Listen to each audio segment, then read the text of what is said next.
School District for October 26, 2022. May it please get members present. Aye. Uswella? Mr. Shakil Ali? Here. Mr. Clayton Koo? Here. Ms. Andrea Jordan will arrive shortly, but she's not here. Thank you. Next is persons wishing to address the board on closed session items. Are there any We have no. no comment boards? Okay. Next is item 4, closed sessions. A, conference with labor negotiators, agency designated representatives, President Clayton Koo and Vice President Andrea Jordan, unrepresented employee superintendent. So we will convene to closed session at 6:53 p.m. Okay. You will hold closed session in the conference room down the hall, so I'll show you.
I would like to reconvene back to open session at 7:49 p.m.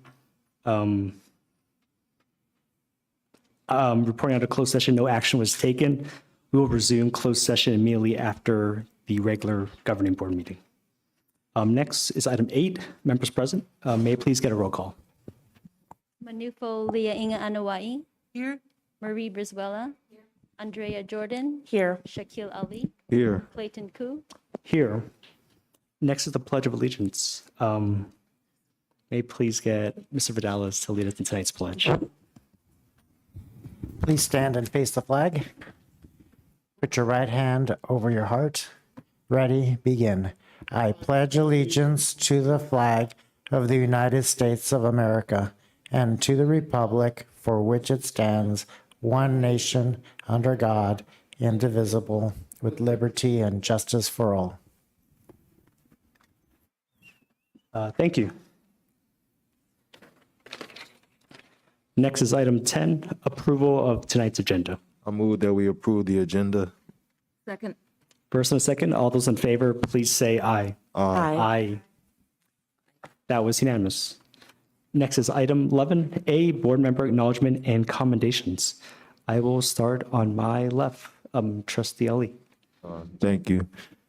I just want to commend the San Mateo County School Board Association for reconvening us all. And I'm not sure when the last in-person meeting was, but I was at this in-person meeting and I was able to see a lot of trustees that I hadn't seen for a while and some new trustees. And I felt good energy in the room, and I feel confident that we are going to work together with people all over the county to do what's best for all of our youth, our students, and then even the young adults, because there was community college trustees there as well. So that's it. Thanks. I would like to commend actually Ms. Scott for a PIAC meeting that we had earlier this week, and it was a great turnout. There were a lot of parents, there were teachers. It was just so good to hear the ideas that were coming out of it, talking through getting advisory groups together, truly trying to figure out how to move into engagement, because we understand that parent engagement is imperative to student achievement. And so I appreciate Ms. Scott for inviting me, and she did such a great job facilitating that meeting. And I'm really looking forward to the future PIAC meetings that we'll have. I also today attended a first session of CSBA's HR and collective bargaining training, and it was right on time because we were talking about selecting a superintendent, and it was just really great to be hearing what other people had gone through, what their process was, what to look for. And so I'm really excited. Tomorrow we're going to be talking about collective bargaining, and so I'm excited to just see how that moves forward. Again, I feel like I'm still brand new, and I'm like drinking from a fire hose still, but being able to have access to education that keeps me able to do this job well is just a blessing to continue to have. What? No comments.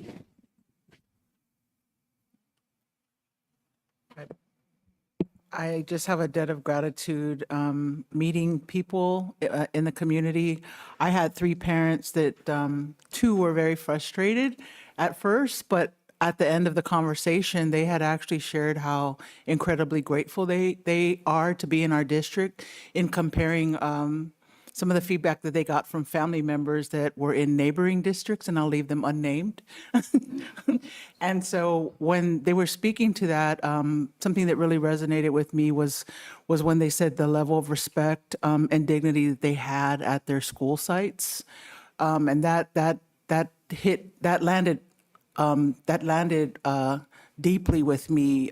because when they shared their frustrations, what they heard from their family members in neighboring districts, they spoke about a lack of dignity. And that is something I've always found here in our district.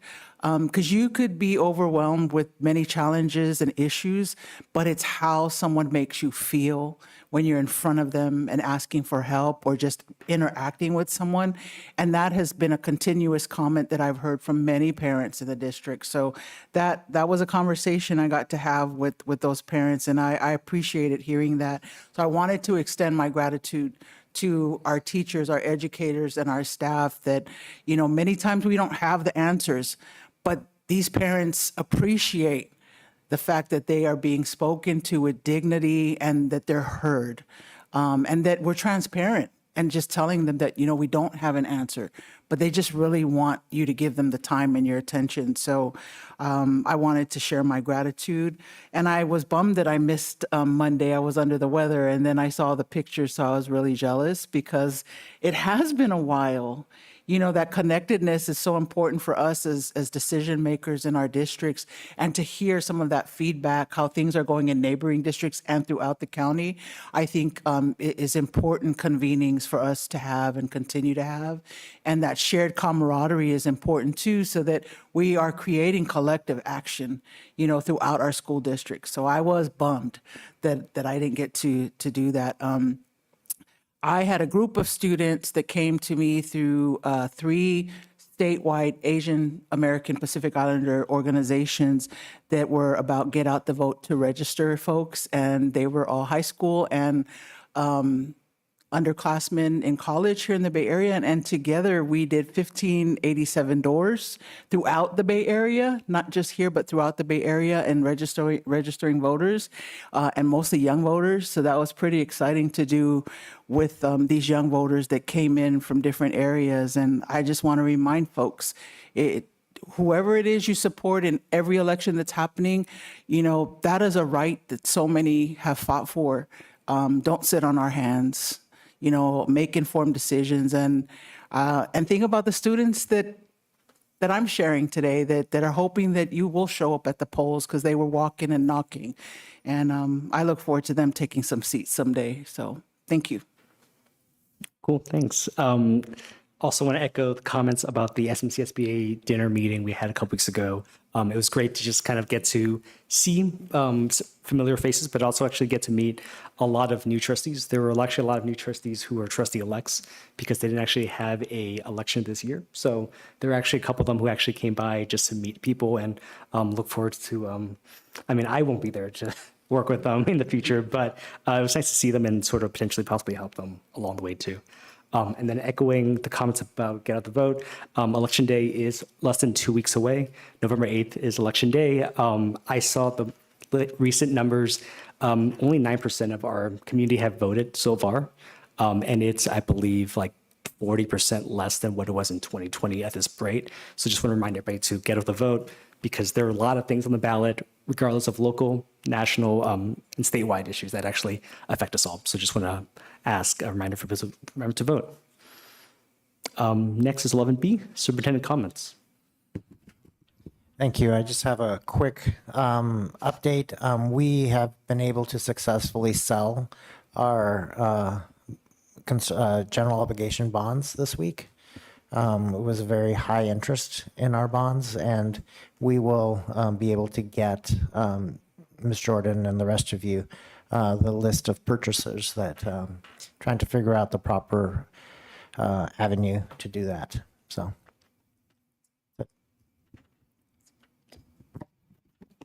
Thank you. Next is item 12, general functions. Item A, consent agenda.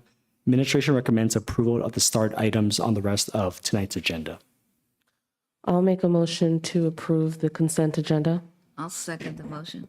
There's a first and a second. May I please get a roll call? Miss Leah Inga Anawai, Aye. Mrs. Brizuela, Aye. Miss Jordan, Mr. Ali, Aye. Mr. Koo. Aye. That was unanimous. Next item is item 12F, Jefferson Elementary School District Equity Statement. The board will review and approve Jefferson Elementary School District Equity Statement. I'll pass it to Mr. Vidalis. So the equity statement is one that has been worked on, I would say, easily 2.5 years. And the latest iteration was looked at by the board policy subcommittee in July. And I don't know if Mr. Koo or Ms. Jordan, if you want to speak to that process and why certain decisions were made. Don't fight over it. So I will just briefly say, it was a couple hours. We reread it multiple times. We added words, removed words, and then we just came to the conclusion that we wanted to make sure that every single stakeholder in our community could look at that and easily understand what we were trying to do in our district. And I think it's important for the community to know that we are committed to what we've come up with. We're very proud of it. I'm so excited. I think at our last meeting, we're like, we want this on the agenda. So I'm excited to see this on the agenda. I'm excited to move this forward. I'm excited to change. I think we've been using the draft statement in a few avenues, and to make it final and to show that this district is committed to equity, not to be confused with equality, I think is a huge step forward for us. Well, I was going to echo the same comments. I know it's been a multi-year process trying to go from something that's a bit more technical to something that is actually understood by everyone in the community, regardless of what language you speak, was able to be understood by people who were kids, parents, students, community members, just so that it was a clear understanding of what our position on creating an equity statement was, but additionally also being able to act on it. Because I think in many ways, at certain points, we had so much jargon in it that we were trying to simplify it so that people who weren't necessarily education professionals or people specifically in our school district could understand. So I know it's been a long process, but I'm glad that we're actually at this point where we're actually able to potentially adopt a equity statement. I was going to ask, does any board members have any other comments or questions? I mean, you both basically covered it, but I mean, equity is important, and I just also want to remind us that there are other levels even past equity. So this is just a step in the right direction, but there's also liberation, there's justice. So I'm interested in us continuing the conversation and for us to keep pushing the envelope. I was going to ask Mr. Morales, do you have a copy of the finalized equity statement by chance?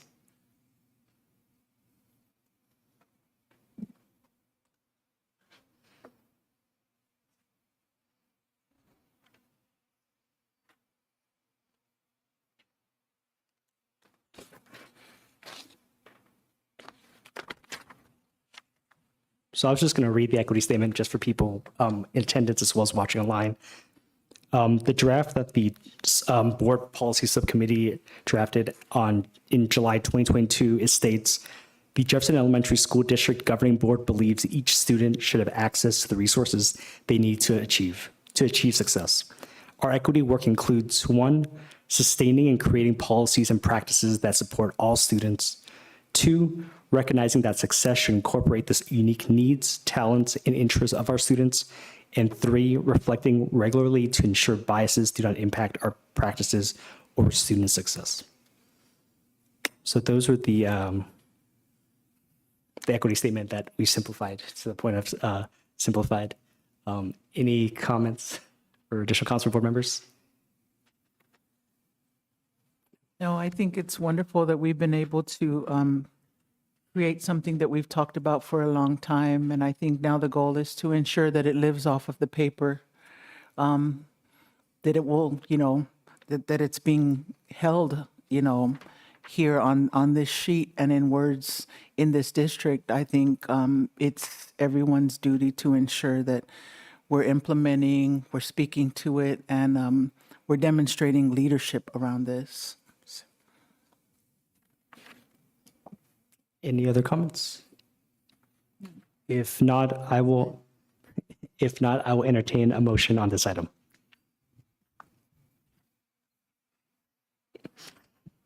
I am very glad to be making a motion to approve.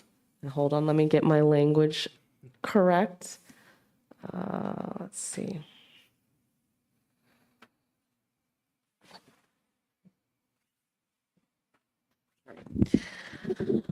I'll make a motion to approve the Jefferson Elementary School District Equity Statement. I'll second the motion. There's a first and a second. All those in favor, please say aye. Aye. Aye. That was unanimous. So congratulations. You'll see this again. We're going to incorporate this into the equity policy so that it becomes part of a policy. We will fold in the equity policy into our governance handbook. So at least on a yearly basis, the school board will review and look at it and see if there's any shifts that need to happen as we learn more. I just want to say as administration how incredibly grateful we are that the board has taken this step to make this statement. As I've mentioned before, the board is in many ways the tip of the spear, and the rest of the district follows that. You've set the direction, you've made a stake in what you believe, and now it's the job of administration and staff to put that into action. And in many districts, it's backwards. You know, staff and administration come up with the equity statement, and the board is asked to approve it, and the board is being dragged along. Here, you're not dragging us. You're leading us forward, and it's very powerful to know that this is something that was created by you, developed by you, and unanimously approved. So thank you for that. Cool, thank you. Next item is item 13E, declining enrollment implication for schools, classroom composition, staffing, and budget. The administration will present information on the impacts of declining enrollment on schools, classroom compositions, and the effects of different choices on the district budget. I will pass it to, I'll let Ms. Scott. Thank you. So recently, the board requested that we present more information regarding our split classes. So we have a presentation for this evening. Hello, testing. All right.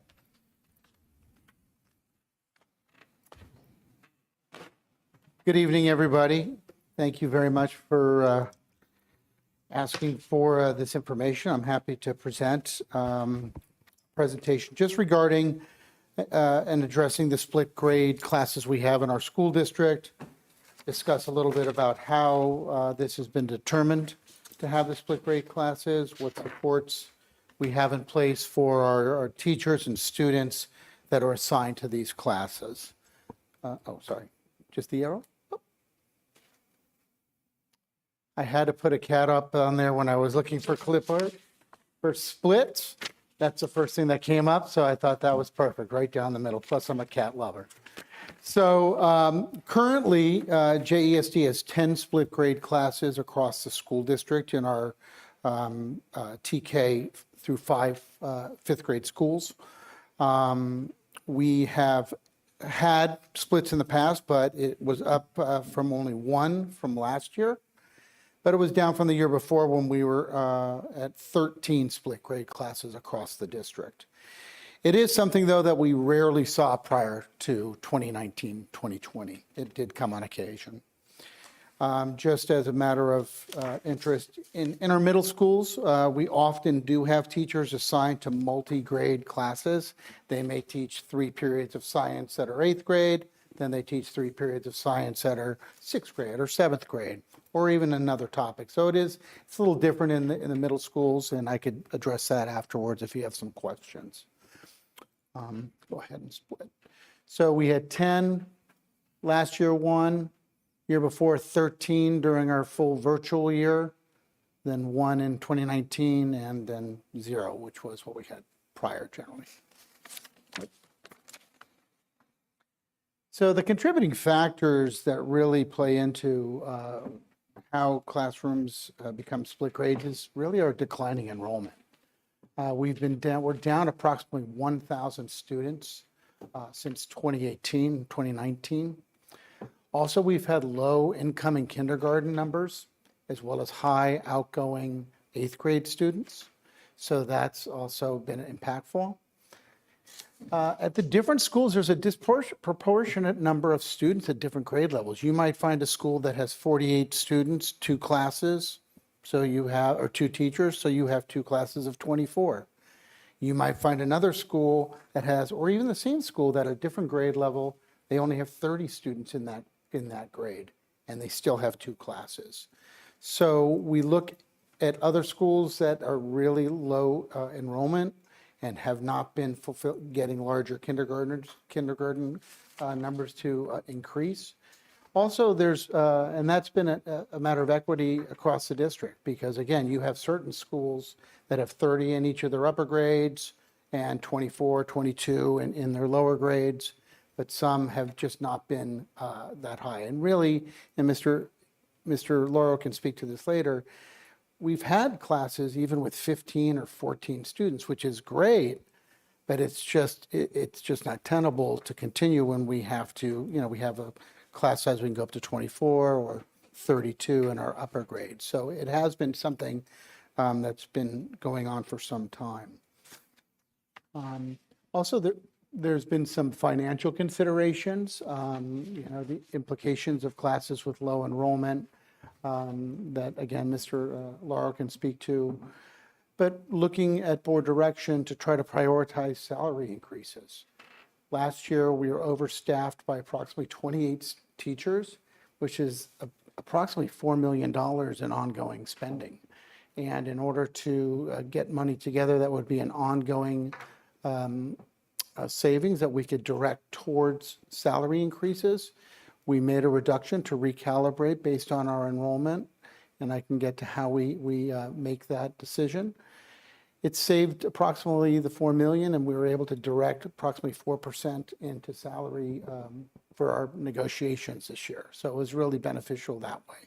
I'd also like to add that when it comes to split classes, it's like dividing up a pie with a fork rather than a sharp knife, right? Sometimes we can't control the number of students in a particular grade at certain school sites. So maybe we don't have enough second graders at MP Brown, but we're overflowing at FDR, right? And I can't tell Mr. Valenti's that his son has to move to a different school site in order to accommodate, right? So it's very difficult to, as much as there is a numbers game to it, right? If each student generates $10,000 and there's 15 of them in class or 12 of them in a class, and the first step of a teacher starting out total with salaries and benefits is about $100,000. The number of students can't fund the teacher and all the other auxiliary services, right?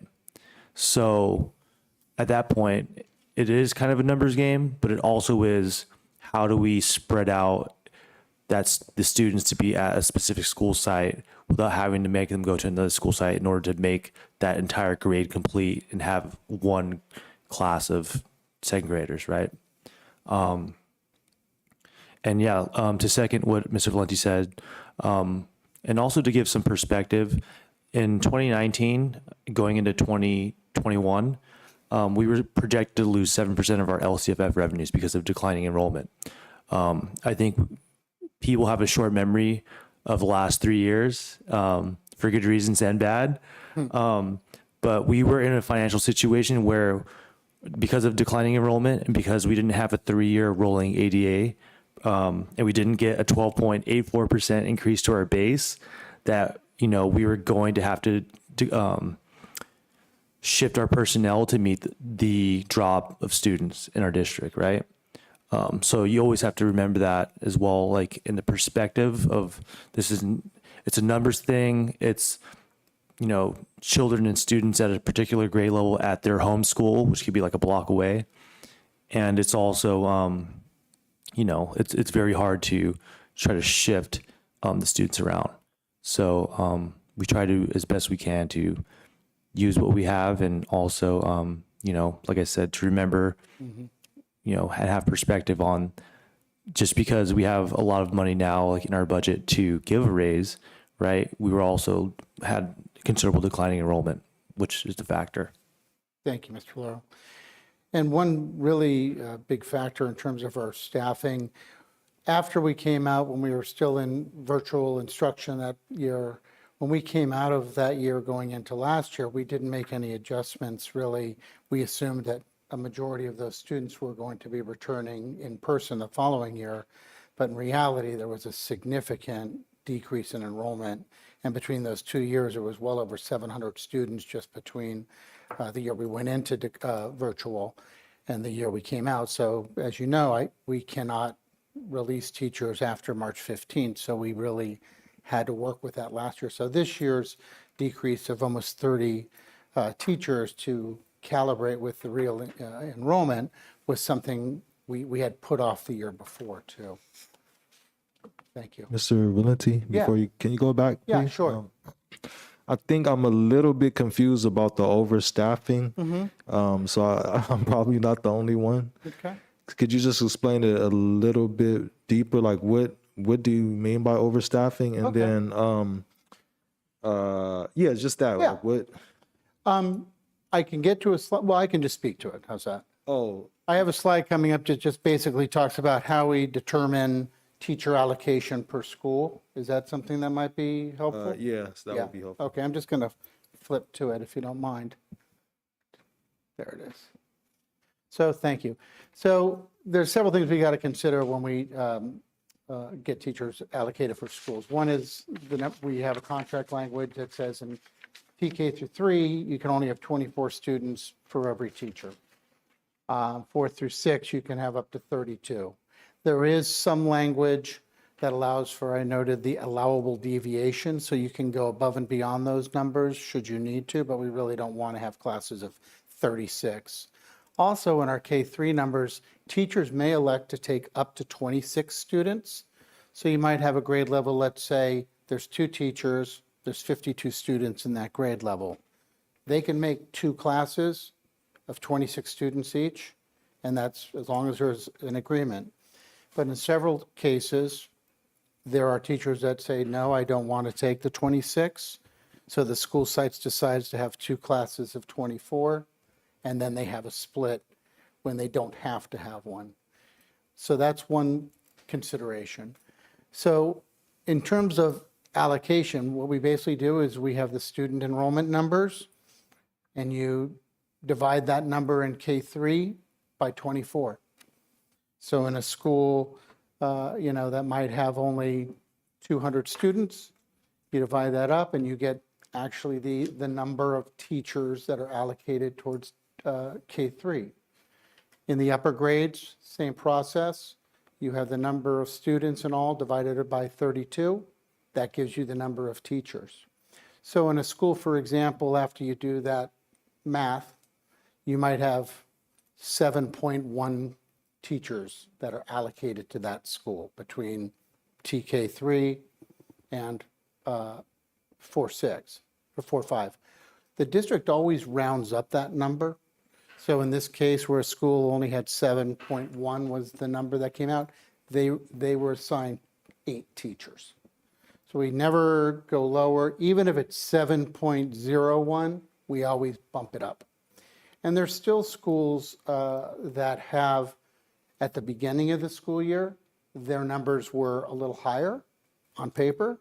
They got a little higher. For example, they may have gotten 9 teachers in this example, and it dropped back below a number, and they really would have only gotten 8 teachers. So it's really simple math. We first determine how many teachers they need based on their enrollment.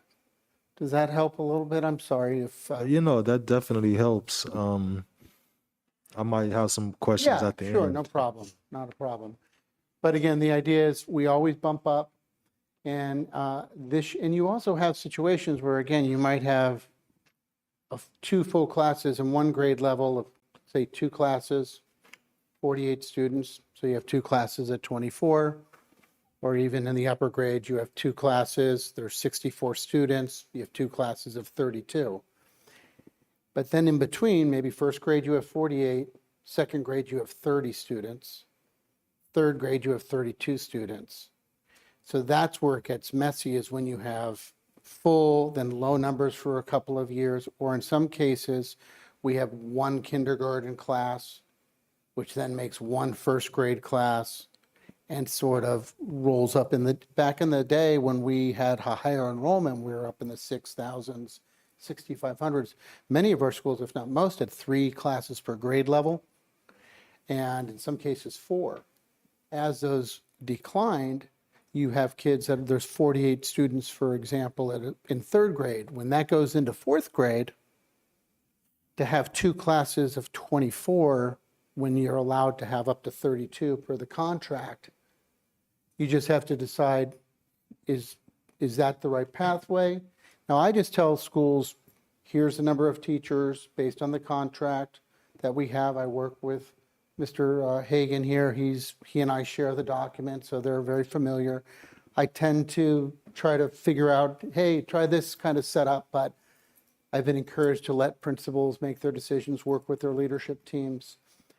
But there are cases where a split is not needed, but the site determines that's what they want to do, because what it will allow, in some cases, will have smaller classes for students that may need extra help, and then the splits are with students that are more independent workers. So they do have that flexibility. Some schools have even used their site budgets to bring in another teacher to decrease that number. So we try not to be prescriptive. We just use the number, use the algorithm. Again, it's very basic, and I can get more information to you at another time. And I have a sheet that I have that is in your packet that you can see a school that has 2 splits. But once we get folks in there, unless it's something, for example, a classroom can open in the lower grades with 26 students. The contract allows that. But we don't add any more students to that class. And if students leave, get down to 22, 24, we cap that.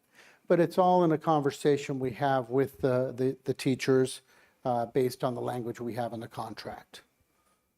And there's also implications for class size reduction. You have to make sure in your TK to 3 classes, the average is not more than, it's got to be less than 24. So even if teachers were all game for taking 26 in all of those classes, by law, we couldn't have that number. We'd have to consider. And while we don't want students to move from their home school, or if they've been in a, if they're in a grade level that's turning into a split, and if we can move students from one school into that school to increase the enrollment, I mean, that's a consideration we'd have to make, but it's generally one that folks don't want to move their child unless they're new to the district, or they're new to that particular school. Okay, thank you. So again, with just in terms of the contract language we have to abide by, we work with our unit with the language that's in there and some of the waivers to take more students. But also right now, it's an unprecedented teacher shortage. While I have 10 splits, or we have 10 splits in the district right now. To find 10 new teachers to fill those positions, and we've been very fortunate that all our positions are filled. But that would be very challenging. It's not something we make the determination because there's a teacher shortage, but it is something reflecting on it to have. I mean, we have a hard time finding just 1 or 2 for folks. So it is something to consider about how do we make sure we have enough teachers if we're going to take that option of preventing more splits if the enrollment doesn't call for that. Yes. Do you think that part of the issue is it's too expensive to live here? Oh, there's a myriad of reasons why folks are not getting into the teaching profession. I think the challenges of the last 3 years with COVID, I think the cost of living up here, and that's why I think having this recent 12% increase is so important. Yeah, that was good. Because let's be honest, we all know what talks. And that in conjunction with some of the other ideas that are being put forward with the workforce housing. But still, we have generally lower, good sized classrooms. I mean, we have a few that are a little high up there, but even our upper grades, we have 27, 25, 28. Middle schools tend to be a little higher, but still there's lower classes, lower grade classes that are at 15, 16. The hope is we have, for example, a school like MP Brown, who's surrounded by schools, Daniel Webster, Thomas Edison, Tobias, who are more robust in their enrollment. So we can have students channeled over to MP Brown and fill up positions there. So there's a bit of the method to the madness when it comes down to it in the end. But I must say, the year between virtual school and coming back from virtual school, that really threw a ripple into things, and we're just now kind of smoothing things out in terms of where we are with that. Thank you. Yeah, I will add, I accidentally gave you guys the incorrect presentation. I'm sorry about that. Glad you're not up here, sir. There's multiple iterations. I grabbed the wrong one, but like I said earlier, it's difficult as we prepare in budget development, right? We sit in, myself, Mr. Valenti, and Ms. Lacroix, the Director of Fiscal Services. We sit in and we try to really drill down how many students are we expecting to have at our school sites, right? And we always start the year being at one number, and then it changes. And like I said earlier, it's like trying to divvy up a pie, and sometimes it's very difficult to do so because the numbers aren't perfect, right? So we try to do the best we can. And we generally do our enrollment based on estimated numbers. So we get our numbers in the spring. So come around, I have to make my rounds by March 15th, that in conjunction with retirements and resignations to determine our staffing needs. And it changes significantly between March and late summer. And at that point, we're committed to that staff member, or if we have to find somebody. Thank you. I had mentioned our staffing overages in years past, going from about 15 between 2018 and 2021. And then because we had such a drop in enrollment, but we didn't make the change in our teacher allocation, we bumped it up to almost 30 teachers over, again, based on our straight algorithm of number of students.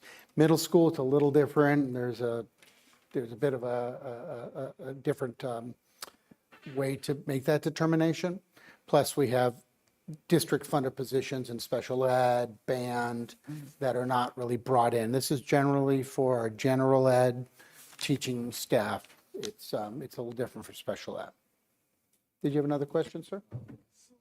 Excuse me. So when we look at that number, 28.2, then that's just the big picture. So some of those teachers were teaching split classes. We're teaching, excuse me? Split classes. In 21-22, we had, I believe, only one split class. Okay. So what are those other 27? What were those teachers doing that? They were teaching classes with very low enrollment. Got it. That's general. I mean, I don't want to be blanket statement, but again, you had teachers in many schools that were teaching 32 per class. So again, it wouldn't have been any different than it was back in the day.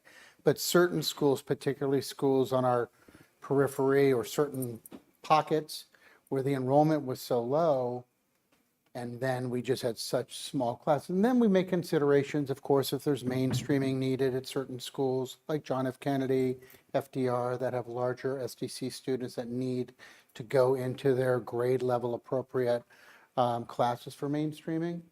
And we try to leave space for that so those classes don't get up to 24, 25 when a person comes in for that.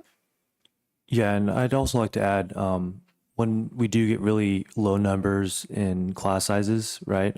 That's when the numbers game does come into play, because Each student we have generates certain revenue, and it just becomes imbalanced at that point. And even this year, after doing that big recalibration at the end of last year, we're still overstaffed by about 5 teachers when you add it up, because things have changed since August. People didn't show up, other people have since left. So, but it's about as even to the actual enrollment numbers as we've had, certainly since I've been in this position. So I just wanted to share this with you. Fortunately, there's a little, I don't know if you can see it, but this is a teacher allocation doc that I share with our, you have it in your packets as well. I think it's the second to last page or third to last page. So essentially, you can see on the top there, teacher A through K, that would have been the teacher's name, the grade level across the top. On the bottom, you have TK3 enrollment of 176 students. You divide that by 24, and you get 7.2. We round that up to 8 teachers for that grade level. 4 through 5th, there were 77 students. Divide that by 32, gets to 2.5. We round it up to 3, excuse me. So this school, when you round up, gets 11 teachers. When you just do the straight algorithm, they're really at 10. But we do bump it up. And they probably, at the beginning of the year, the number was a little higher. So that's why they got initially the 11 teachers assigned. And this gives also a good example of, so TK, it's fully 24 kids. But then kinder, I only have 34 students. So they could make 2 classes of, what is that? 17. Thank you, mathematician in the room. But then you see the numbers. These can accommodate up to 48. If there's 2 classes per grade level, should be 48, 48. But here you see 34, 37, 39, 41. It's pretty clean. But then you get into the upper grades. And you only have 40 students in 4th grade and 37 students in 5th grade. I mean, 37 is almost 1 class. Now, we don't want to invoke the allowable deviation, which would allow us to get up to about 35. But, so the question is, how do we best address that? So in this case, we have now a split of 11 4th graders and 12 5th graders. And the staff works together to identify the students that would be best served by being in a class like that. I mean, I myself was in many multi-graded classes as a kid. I remember that. And then here, same thing with the K1. What we also do, and it's new this year because we've had a proliferation of splits, is we have an instructional assistant assigned to a 5-hour day at each of these schools. And so the cost of that, when you have an instructional assistant in the class, is approximately, for a step 1 person, about $38,000 compared to approximately $90,000 to have another teacher. So not to, it is apples and oranges, but when it comes down to building, we have a structural deficit with the overstaffing, but it's also been very supportive. And in some schools, this one in particular, there's 2 instructional assistants supporting each of the 2 classes. So that's been something to give them the support that they need. But in the end, it comes down to enrollment. You can see that TK3 average. Sorry, I'm struggling with my short vision and my long vision. The TK3 average of 22.75 is still under. So, and again, we basically say to the schools, you have 11 teachers, you determine how do you want to do this. And we try not to be prescriptive when it comes down to how they want to break it down. Any questions about this? And this is, we have one for each of our schools, broken down just like this. And I update it regularly as we get our new enrollment figures. But at no time would we be moving a teacher unless the numbers got so low and we needed that teacher, which we have done on occasion. I mentioned a little bit about teacher and student supports. We've recently surveyed all the teachers that are working in the split grade classes about their needs, whether it be curricular, personnel, or just, classroom management.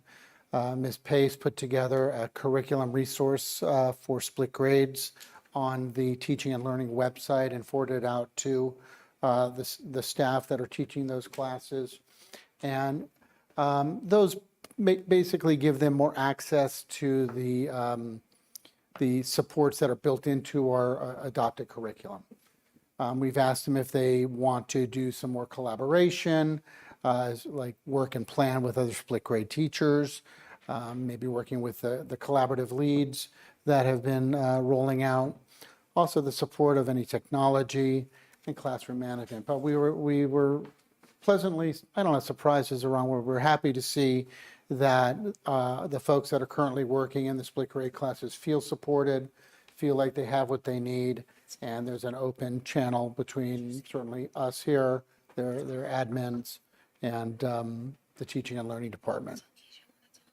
And then some of the student supports, again, I mentioned the instructional assistants that are assigned to all schools that have splits. In some cases, there's 2. And there are only 2 splits at the largest, well, let me step back. The most a school has is 2. Most only have 1 if they have a split class.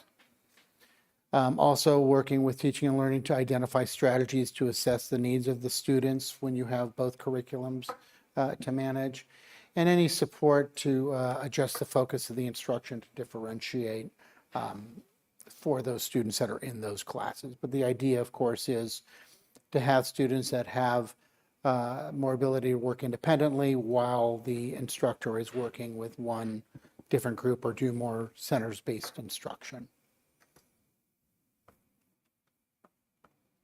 Any questions?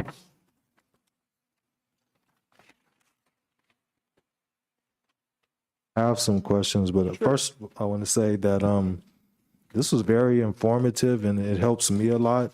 I'm just hoping that it helps people who are watching or who may see it. But that one slide where the school with 2 split grades, Yes. I think that was really helpful for me to see that visual. So thank you so Sure. much. And my question, my first question is, what option does a parent have if they don't want their child in a split class? So in the cases that that's come up, because it does, that's really a site-based decision on who they assign to which teacher, just like it would be in a case when it's even not a split.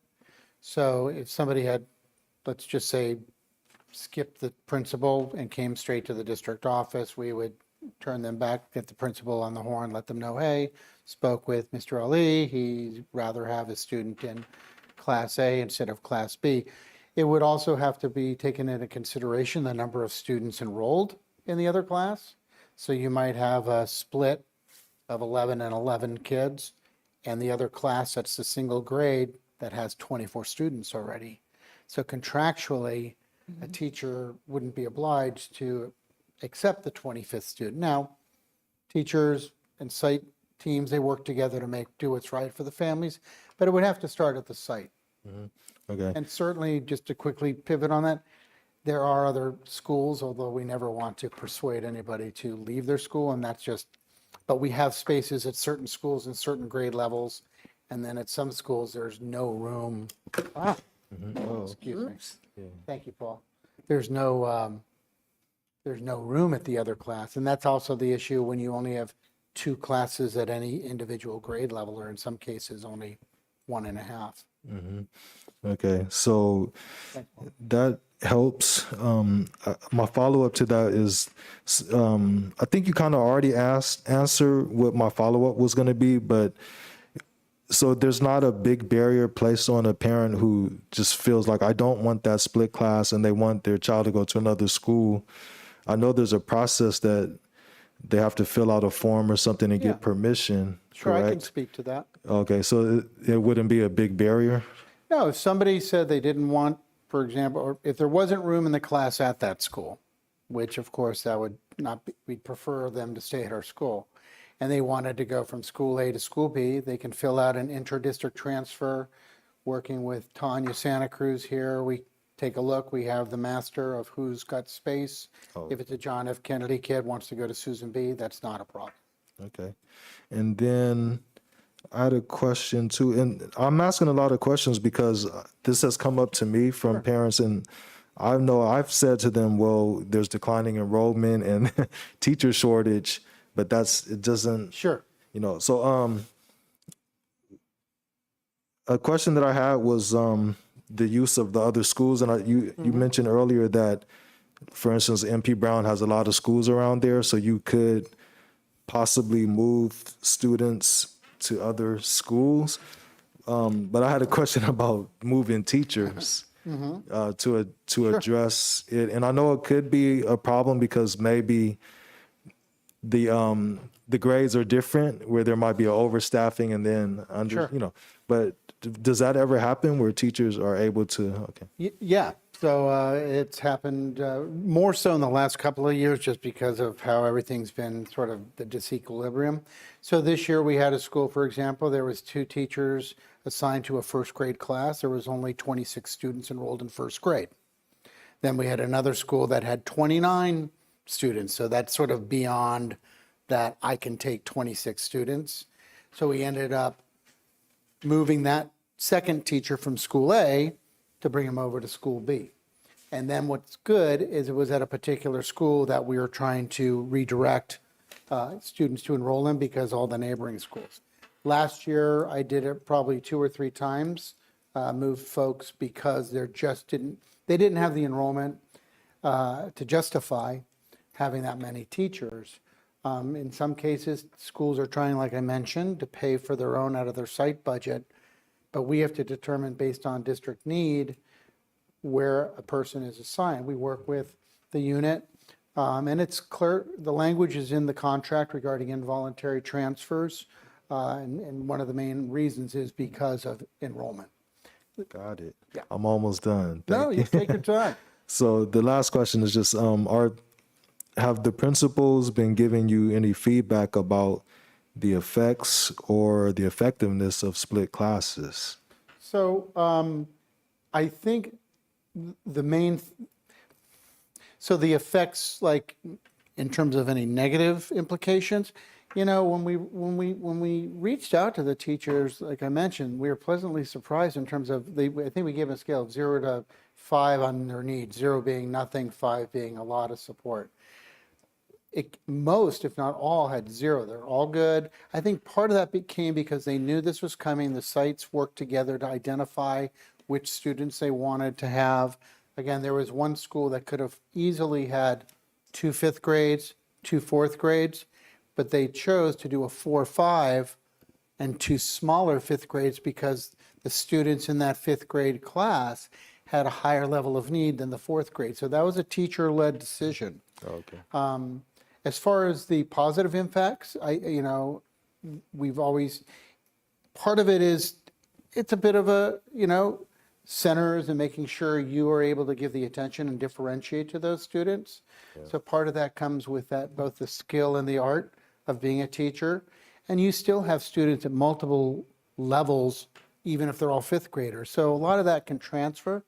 I do believe, though, that because we were very intentional about how we enrolled, providing the supports with the instructional assistants, and if they need release time or collaboration time, I haven't heard anything, detrimental happening. I've checked in both with Stephanie Martinez, too, about the social emotional component, and there hasn't been any increase in those classes as compared to the other folks. But it is difficult. You are working with 2 different curriculums. You are dealing with 2 different maturity levels in some cases. But it's something that, as long as we have an open dialogue and are working with our partners, it's been positive, I believe. All right, thank you. From what I hear, it's site-based mainly, but it's based on the algorithm. So I know a lot of it is not in your control, but it's good to hear that you do have an option of moving teachers if you need to. Yeah. So, all right, thank you. And I think just to that point, moving into next year, now that we're much more calibrated as we move into knowing how many teachers we're going to need, we're not going to have such a significant drop in or increase in splits. Should that be the case? Thank All you. right, time for my questions. Next, moving down the aisle.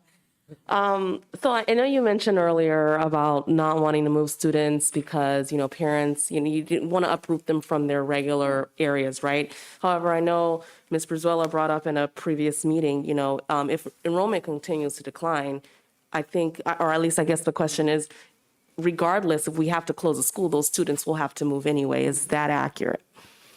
I mean, if we closed a school, then certainly we would have to reassign students there. Yeah. Okay, so I'm asking that question because obviously I understand, like, yes, now we don't want to do it, but obviously if we had to, we would have to make those difficult decisions. And so I didn't want it to come off as, well, we're not going to move our students because we want to keep our algorithm in check, when Yeah. the reality is that we have to do what we have to do Yeah. to maintain what's needed for the district to continue to function properly. Exactly. Right? And I just might add, like, when we give school allocations in the springtime, we say we're closing enrollments in this grade level. And we know we're in a period of declining enrollment, and we know that that number at that grade level is likely to drop by 2 or 3 by the time school rolls around. And we don't have to have a split. Because we'd have lost the 3 kids that are over. We have a policy of not moving students once they've enrolled in a school to another school site, because that's is a lot of disruption, more than a split grade level would be. We do take volunteers. If somebody said, I don't want a split grade class, they want to volunteer to another site, and we say, here's a site that have space in a single grade classroom. And most of these reduction in teacher and staff, we aim to have happen in the springtime. On rare occasion, and this year in particular, we did have to do it in August, whereas like the enrollment didn't come through at a particular site, and so, but that one resulted as a volunteer.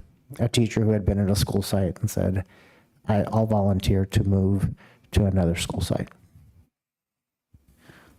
Okay, so my second question is similar to the question that Trustee Ali asked around how we are engaging, I guess, from a teacher standpoint. Like, are we asking them how things are going? Are we asking our parents how their children are doing when they're in these split grade classes? So that would again be something I'd have to defer to the site admin. On our end, from the district office level, we have not put out anything to the families of those students. But that is something certainly we could encourage our sites to do. Okay. And again, I as myself, a former principal, would feel that would be something that would happen regularly. And if you have an open dialogue, and we have parent conferences coming up soon too. So if there are any situations, and I mean, while it's grown exponentially as far as the number of classes that are split, it's still only 10 out of significantly more classes district-wide. And the reason why I asked that question, because we just had the LCAP conversation, is do we see a linkage at all? Or have we done any research in the linkage between student achievement and being in, from a positive or a negative perspective, being in these split classes? So since we haven't had many over the years, there hasn't been a lot of data to draw from, just I can say that comfortably. And looking at our achievement since 2015, it has been pretty flat. And a majority of those years had few, if any, split grade classes. I think this year is really our first year back wholeheartedly without that COVID umbrella. Is kind of a good baseline year. But in terms of the research that I've seen, there hasn't been any negative studies that I've read saying that a split grade class is going to have a negative impact. But however, I want to qualify that. I think it's important that those folks working with the students that know them best, and that's the teachers and the instructional assistants and the admin, they can identify which kids would flourish in these classes as opposed to just splitting it down the middle, 24, 24, 24. So it does take the educators on the site to really, I think, make that decision, but I can certainly find some information about split grades and forward it to the board. Yeah, so I guess the reason why I asked that is because I'm just thinking, maybe even from an individual level, and I know it's harder to do that, right? If a child was maybe not in a split grade class the last 3 years, they were doing well, their scores are great, they get into the split grade class, and all of a sudden it goes down. Right now, this teacher has only had them for a couple months. They don't know that they've excelled prior, right? And so I guess I'm just trying to understand, like, is there any linkage? I'm not saying that there is, Yeah. just more of a, is it possible? I mean, again, I'll put on Yeah. that hat. If a student is a third grade kid and all of a sudden he's in a 3-4 split, number one, he's getting the lower number of kids because if the class has third grade, it has to be 24, it can't be 32. So right there. And if that student had come up through the ranks of that school site, I would imagine a school would have that knowledge as to what he or she was doing prior to this. So if there was an issue with that student's performance, whether it be in the day-to-day, attendance, social, emotional, that could come up through the ranks, through an MTSS conversation, and bringing in the professionals at the site. But again, as far as broader research details on what's the impact of split grade classes versus single grade classes? That's not something I have handy, but happy to get to you. No, understand. Thank you. I guess the next question I have, hopefully this is my last question. So I paid number till 10 one, at 10 really p.m. thank you for doing this. I had asked a lot of questions beforehand, and then I found My myself pleasure. with more questions. So yay. And we talked about giving the salary increases, which I'm very glad we were able to do. However, have we done any comparison between other school districts and the salaries that we're providing in this current district, and comparison, like, are we average? Are we still below? Because I think originally we were below. Yes. Yes, we have. This is a topic of conversation that Mr. Vidales and I had in our bond rating agency at Moody's. From 2018-19 onward, we ranked in second lowest in percentage given in raises in that time span. So from 18-19, 19-20, 2021, and 21-22, we ranked the second lowest. In the annual increase. An annual increase in San Mateo County. I don't have the average laid out, like, by classification that it takes. It's funny when I try to get all this information, San Mateo County they have it all in one document, but it's not, I still have to pull all the numbers and crunch it myself. But yeah, we ranked the second lowest. And so, for us, it was us to get back into the top, like, 5. Did we redo that? So where are we now? Are we still the second? Oh, no. I do this twice a year in the fall and again in the spring because different districts settle at different times. And so I'm getting ready. Like, what I just do is I just go to every district's website and look at and download their salary schedule and, pull a couple of numbers, beginning teacher salary, top of the salary, where do we rank? We have been, especially with community-funded districts versus state-funded districts. In our state-funded districts, we have been at or around average, maybe sometimes a little bit above. But with our beginning teacher salary, we were below. With the other districts who are funded similarly as us. Now, we don't compare to the community-funded districts, because their funding formulas are different and they get more money per student than we do. We know we're below that, and unless our funding doubles, we would never be able to reach that. So twice a year, I look at that. Next I do it, I can share that with the board, so the board knows, once a year, 2 years late, the state does it. So they'll be coming out with their report that it's probably 2020, 2021, which is a year and a half late. It doesn't really help us, but I do it twice a year, fall and again in spring, just to calibrate where we are with our settlement. We settled early this year. Other school districts are just starting. So. Thank you. The only other comment I'm going to make is, can we retire the word unprecedented?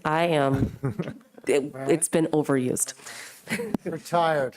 Yeah, and I just I'll like, even- and I'll use funding formula. I'll use formula instead of algorithm next time. yeah, I think that, it's a very delicate dance, right? Like, how many students do we have? What's our enrollment? What is our average daily attendance? Are we getting a COLA increase? Are we getting a base increase? We have 3-year ADA protection. Like, every year, it's like a bad science party with Mr. Valenti, just to make sure that we, can figure out the staffing needs and where we're at. And I think now that we had such a significant raise, and, which would have only been 8%, not that that's not great, but it would have been, that's a big raise, and I believe it's the highest one that I've seen. I know when I came to this district in 1998, I was making $28,000 in San Francisco, and I came here and I was making $40,000. I was like, whoa, incredible. I've got paraprofessional. I mean, it's something that helps with our recruitment. It's something that helps with retention of teachers. And we've done stuff for our first and second year teachers. We've worked to help out our more veteran teachers at the higher end of the salary schedule. So this was a really important adjustment, as well as adjusting the number of staff we have to I guess, react to what we've been seeing with the declining enrollment. So I think moving forward, the outlook looks good for the soon-to-be future. And I believe that, we'll be able to continue, maybe not 12%. That's I don't want to say it's unprecedented, but it's certainly fantastic. But thank you very much.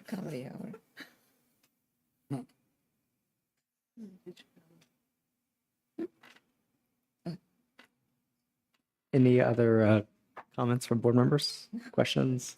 I want to thank Trustee Ali because I have heard from parents that don't feel comfortable with their children being in split classes. So I appreciate you asking that question and it being said. Yeah. What I find really helpful, I know that this is not the actual presentation that you were speaking to, but what I find really helpful as a parent who can't always digest all of this information, the visual aids really help because you hear it all the time in the news and in the community. We're hearing teacher shortage or, that there's inadequate funding, in the school district, but that means so many different things. And I think that it would be very beneficial, I think just not as a board, but for parents to be able to really understand this conversation that you had today. I found it very helpful. It was very simple, and this is, I think, this would be great that when we speak to classroom composition and specifically to declining enrollment, those two things in particular, in my mind, I think parents need to have a better understanding of that, what that really means internally, because the words don't always land where they can really picture and visualize the impact that it has on their child and or children. And I imagine that hearing it with some clarity tonight helps. And I like also hearing a district and or our district taking accountability for our situation. The reason why I bring that up is because my day job every day, people are saying, there's just no accountability on the district level. There's none. And coming straight from work, we were sitting in the meeting with Ben Cheetah from the governor's office. And I think he said that like 5 times within the 45 minutes. It's like, there's no accountability at the district level. But I think when we have presentations like this, it gives a lot of clarity to parents and even the community.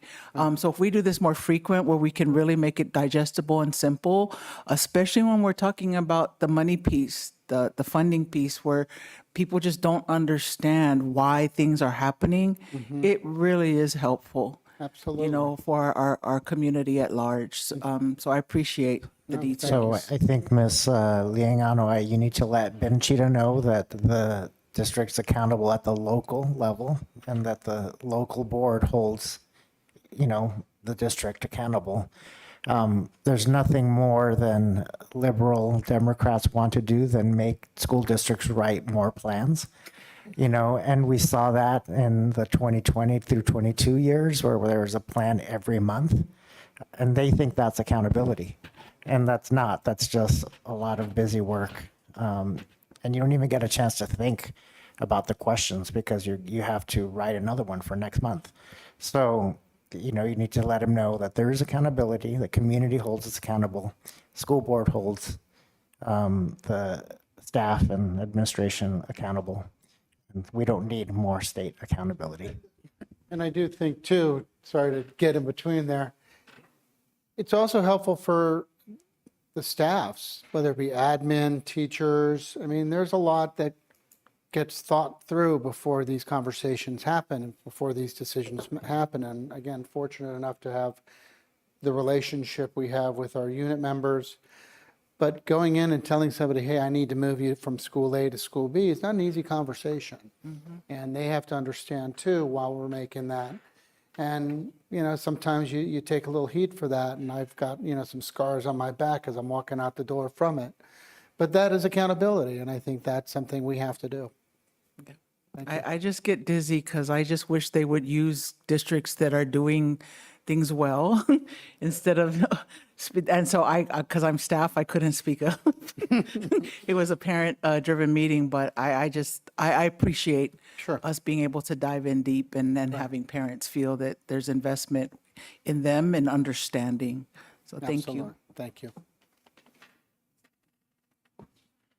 Sounds like that's all the questions. So thank you, All right. Mr. Valenti. Thank you all very Mr. much. Lauro, Mr. Vidales, Ms. Scott, everybody who helped put the presentation together. And then I'll put something together perhaps I can't do it this week, but for next week, that might have some more of this information for you to look at.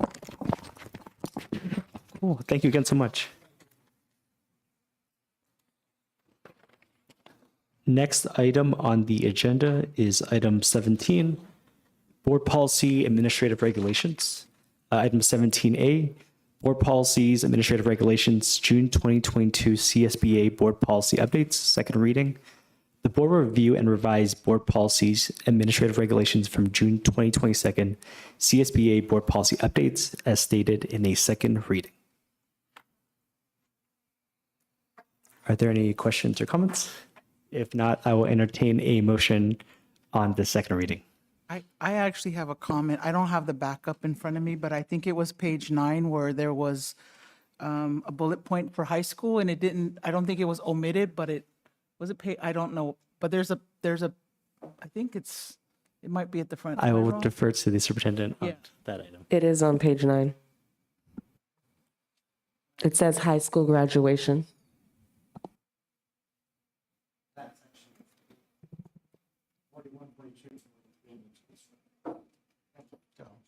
Just wanted to mention that because I'm sure Trustee Koo caught it before I did. Oh, This is his favorite part of the I was going to say, I wasn't sure if you want to come back to the Board Policies Committee.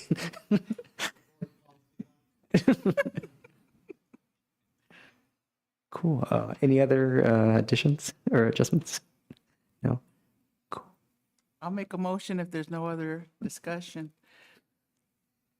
I make a motion to approve the board policies, administrative regulations of June 2022 CSBA policy updates. Second reading. Second the motion? First and a second with the change. All's in favor, please say aye. Aye. Aye. That was unanimous. Next item is item 18, persons wishing to address the board. This portion of the agenda is available for individuals to comment on or address the board on any issue that is under the board's jurisdiction and not on the agenda. Maximum time allowed for any speaker is 2 minutes. Are there any speakers? Nope. Seeing no comments, no speakers. Item 19 is governance team member comments, reports, and board meeting reflection. I will start on my right this time. Ms. Linganaway. I appreciate an efficient meeting, and we will work toward the future and learning from the past, and I think that we continue to do that. And I continue to be grateful as we move towards Thanksgiving. I'm excited, and Halloween on Monday in person. Like I'm like super over the moon to be able to see kids in costume and in the neighborhood. So just very grateful to continue to be in this space with some pretty amazing people, with a lot of the things that are happening around us in our neighborhood, in our community. This space here tonight just continues to fuel me with my why. So I'm very grateful for all of you. Thank you. Mr. Zoila? So my reflections, I think we've had a good meeting, and I enjoyed it very much. And I think we're in a good place, as you said before. So just keep up the good work, everybody, and we'll support it. Ms. Jordan? I want to thank Mr. Valenti and Mr. Lauro again for the presentation they made earlier and being patient and answering all of our questions. And I want to echo my fellow trustees, and just was really helpful to see. And the transparency is important. It's important that our parents understand that what we're doing is for the best interest of our entire stakeholders, students, teachers, administration alike. And so, again, just want to thank you for that. Fellow trustees also mentioned earlier, election season is coming up. Our election season is here, and it's right around the corner. And so definitely want to make sure everyone goes out and votes. You can't complain if you didn't vote. So make sure you go out there and vote. The other thing I wanted to mention is DCPLA is having an event on November 5th for our community. It's an Art and Lits Fest. And so there's going to be, students from our community in our neighboring high school district that are volunteering. There's going to be arts and book readings, and I encourage our community to go out and showcase Daly City for what it is. We are a very diverse and very talented and skillful community, and it's always a good time to celebrate that. It's going to be actually at Ceremony Mall, so it's right in our community. It's right in our backyards. If you're not doing anything on November 5th, take your students, take your children, take your grandmothers, grandfathers, and go and engage in some really fun times. If other than that, I thought we had a great meeting tonight, and I thank you for being here. Can board members send their pictures they draw? No, I'm only kidding. I'm only kidding you. You're right. Have a sense of humor. Mr. Ali? Yes. So, something that I just thought of was that, and I'm not sure if it's too late, but I know that the libraries are, looking for a new poet laureate. Oh, yeah. So I just want to encourage people to, any students that you have that are good writers and poets, to encourage them to apply, and also parents, if your child is a poet, to get them to, apply for that. And then I think we did a good job tonight. We always keep our focus on the best interests of our students, but also I think we listened actively and communicated openly and respectfully tonight. And thank you. Superintendent Vitalis? No comment, and thank you, Ms. Leing-Anoi, for finding that aspect of our board policies that we missed. Cool. I just want to say thanks for the presentation tonight. I think it's really informative. Even on my way out, I think it's extremely important, especially just to understand the bare basics. Also, as I say, attend the DCPLA events, the Art and Lit Fest, Saturday, November 5th, 11 to 3 p.m. ceremony, and then the Youth Poet Laureate. Visit dcpla.org. I may or may not be the one managing the website, so I know both of those things. And One more? Yeah, go ahead.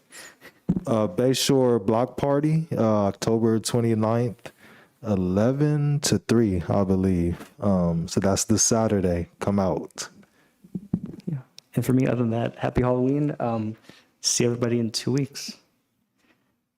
So other than that, next item is we are reconvened to closed session at, 9:10. We'll take a 5-minute recess and we'll reconvene at 9:15 p.m. Thank you for coming.